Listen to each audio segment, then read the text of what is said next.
What is up mga kachaw? Another good day, and for today's episode i-review naman natin tong version pony natin na si Pocoyo kasi 1,000 kilometers na ang kanyang tinakbo. Yay! So i-discuss natin sa video na to kung ano yung mga pros and cons, yung mga nagustuhan namin at yung mga hindi namin nagustuhan kay Pocoyo. Samahan nyo kami. Let's go! Come on, let's get started here on Iron Poets.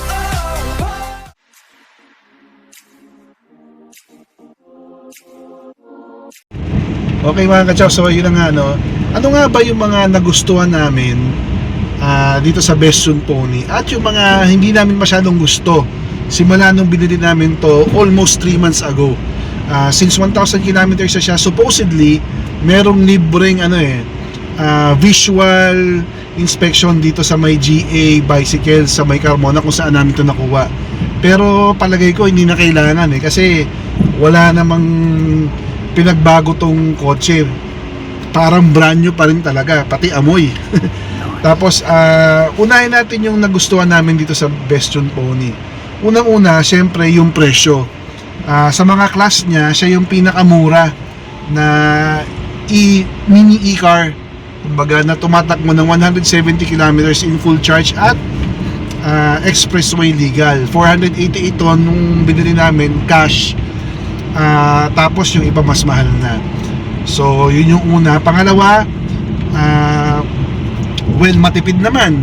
Nadala na namin to kung saan sa Tagaytay, sa Las Piñas, sa World Trade Center, Parañaque, gabi man o araw, maasahan kasi isipin nyo sa halagang less than 200 pesos na full charge na siya.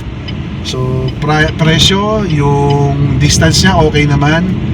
Tapos ang cute, talagang head turner. Kahit saan ka pumunta, napapagiti yung mga tumitingin sa kanya. Talagang ang cute niya. Pang-apat, merong rear view camera, may reverse cam at merong radio. Mind you mga kachaw, yung ibang mas mahal na brand dito, walang reverse camera at saka walang radyo. Legit yun. Ito meron, hindi na kayo magpapakapit. Tapos isa sa mga nagustuhan namin ang lakas ng aircon nito, ang lamig. Actually lagi lang kaming naka number 2, pag 5 kami hindi na kami nagda number 3 kahit tanghaling tapat kasi nga okay yung aircon since maliit siya, mabilis na mapapalamig yung loob ng sasakyan. And by the way, ang ginagamit na compressor nito is electric na, wala nang belt kaya very okay talaga.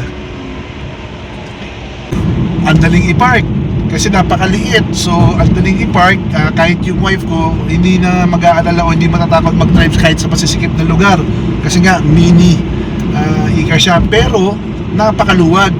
Halos lagi kaming 5 dito sumasakay. Ito din pumalit sa big body Corolla namin So kung intercity lang or within the city of Binyan, ito na yung gamit namin.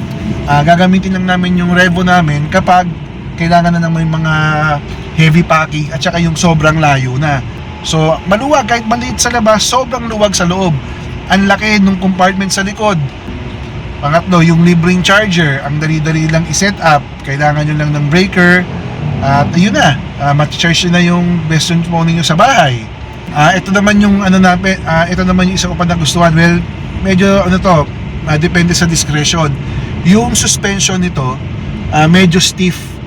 So mas gusto ko kasi kahit nung bata ako, medyo stiff yung suspension. Yun nga lang, since stiff yung suspension, medyo matagtag. So bahala na kayo kung baka hindi nyo magustuhan yung matagtag or magustuhan nyo, kasi pabor sa amin to since lagi kaming 5 dito. Mas maganda para sa akin stiff na suspension para hindi masyadong lumuluyoy yung sasakyan tsaka hindi ka sasayad-sayad sa humps. Tsaka napakabilis ito mga kachaw, kaya nga kami napabili din ito. Kung napanood nyo yung vlog natin nung nag-iisip pa tayo kung anong bibili natin, sobrang bilis mga kachaw, lalo na kapag naka sports mode.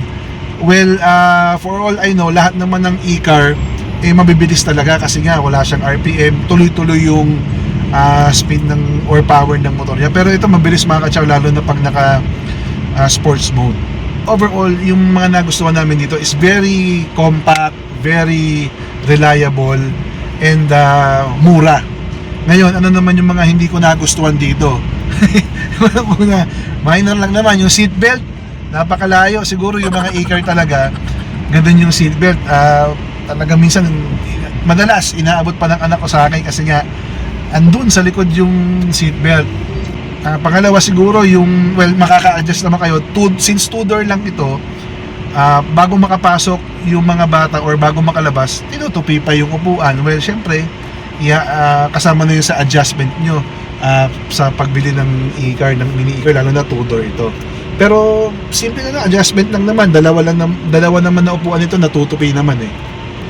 Yung gulong medyo maliit since yung size ng gulong nito is 12 lang, although pwede mo man namang i-upgrade to 13, 14, I don't know kung pwede pa i-15, pero syempre pagka in-upgrade mo yan o nilakihan mo, maapektuhan na yung range ng kotse. So since maliit yung gulong, very limited yung available mags na pwede mong ikabit para mag-set up.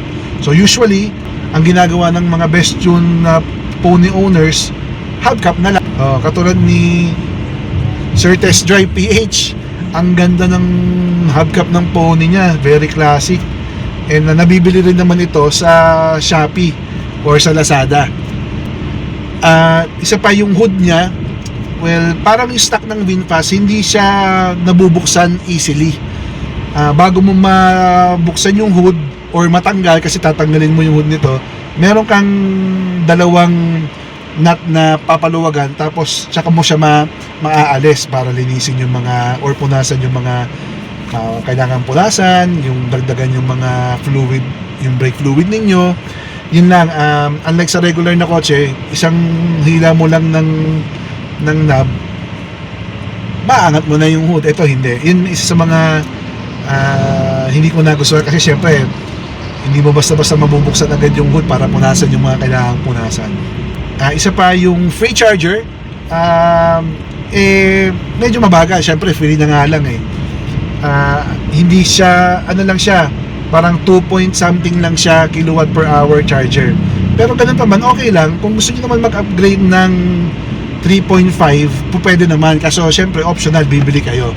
Yun lang naman yung mga hindi ko nagustuhan, or well, kailangan mag-adjust dito sa Best Tune Pony. Pero overall mga kachaw, grabe, hindi kami nagsisisi. Sobrang tuwang-tuwa kami ng family namin.